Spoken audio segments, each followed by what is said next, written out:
দুর্গাপুজো শেষ, বিসর্জনের পর্বও মোটামুটি শেষ বলা যায়, কিন্তু এখনো পুরোপুরি সমাপ্তি টানা যাবে না, কারণ দুর্গাপুজো কার্নিভাল এখনো বাকি রয়েছে। রবিবার 5ই অক্টোবর কলকাতার রেড রোডে এবারে দুর্গাপুজোর কার্নিভাল অনুষ্ঠিত হতে চলেছে।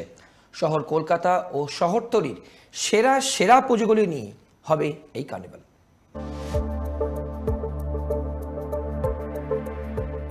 বাঙালির সবথেকে বড় উৎসব দুর্গা উৎসব, যা কিছুদিন ধরে বেশ হৈহুল্লোড় করে চললেও শেষ হয়েছে সেই দুর্গা উৎসব। তবে এই দুর্গাপুজোর শেষ হলেও তার রেস ধরে চলবে শিল্প সংস্কৃতি উদযাপন।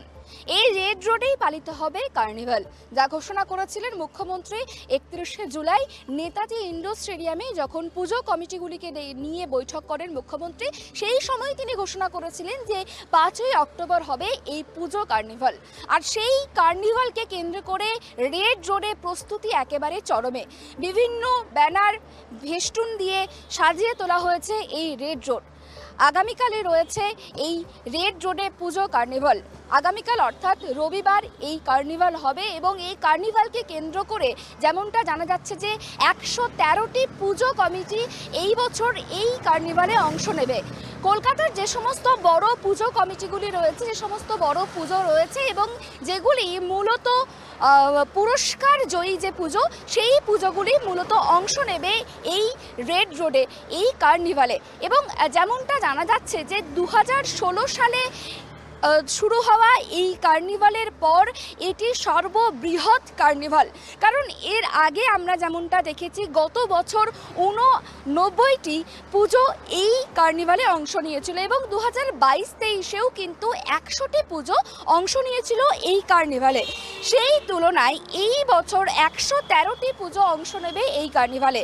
এবং এই কার্নিভালকে কেন্দ্র করে ট্রাফিক নিয়ন্ত্রণ, ট্রাফিকের যে ব্যবস্থা তাও কিন্তু যথেষ্টই কড়াকড়ি করা হয়েছে। একাধিক রাস্তা দিয়ে যান চলাচল বন্ধ করা হবে এমনটাই কিন্তু জানা যাচ্ছে।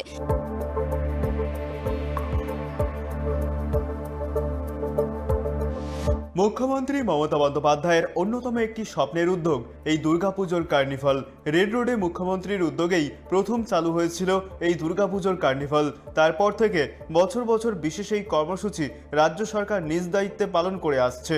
রাজ্য প্রশাসন সূত্রে জানা গিয়েছে, রবিবার দুপুর 12টা থেকে 3টে পর্যন্ত এক্সাইড ক্রসিং থেকে Hasting crossing, new road, Dufferin road, lovers lane, red road পর্যন্ত রাস্তায় সব পণ্যবাহী গাড়ি চলাচল পুরোপুরি বন্ধ রাখা হয়েছে। রবিবার দুপুর 2টোয় শুরু পুজোর কার্নিভাল। এই কার্নিভাল শেষ না হওয়া পর্যন্ত হেস্টিং ক্রসিং থেকে লাভার্স লেন পর্যন্ত খিদিরপুর রোড ধরে যেসব পণ্যবাহী গাড়ি আসবে সেগুলি চলাচল নিয়ন্ত্রণ করা হবে।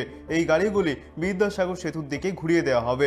অন্যদিকে দুপুর 2টো থেকে কলকাতায় Mayo Road, lovers Lane, Queensway, Palashi Gate Road, Esplanade পর্যন্ত রাস্তায় যান চলাচল পুরোপুরি বন্ধ থাকবে।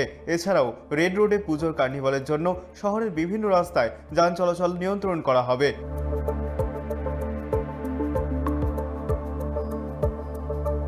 প্রতি বছরই রেড রোডের এই কার্নিভালে উপস্থিত থাকেন মুখ্যমন্ত্রী মমতা বন্দ্যোপাধ্যায় এবং বাইরে থেকেও একাধিক অতিথি আমন্ত্রিত থাকে এই পুজো কার্নিভালে অংশগ্রহণ করার জন্য। সেক্ষেত্রে তাদের নিরাপত্তার দিকটাও খতিয়ে দেখতে একাধিক ব্যবস্থা নেওয়া হয়েছে। যেমনটা জানা যাচ্ছে, এসিপি পদমর্যাদার যে আধিকারিকরা, সেই আধিকারিকরা থাকবে এই রেড রোডে। এবং এই যে রেড রোড যেখানে কার্নিভাল অনুষ্ঠিত হবে সেটিকে 9টি জোনে ভাগ করা হয়েছে।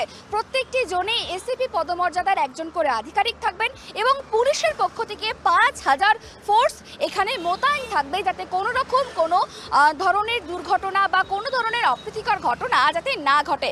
এছাড়াও যেমনটা বলছিলাম যে মুখ্যমন্ত্রী মমতা বন্দ্যোপাধ্যায় ছাড়াও বাইরে থেকে একাধিক অতিথি আমন্ত্রিত থাকে এই কার্নিভালে অংশ নেওয়ার জন্য।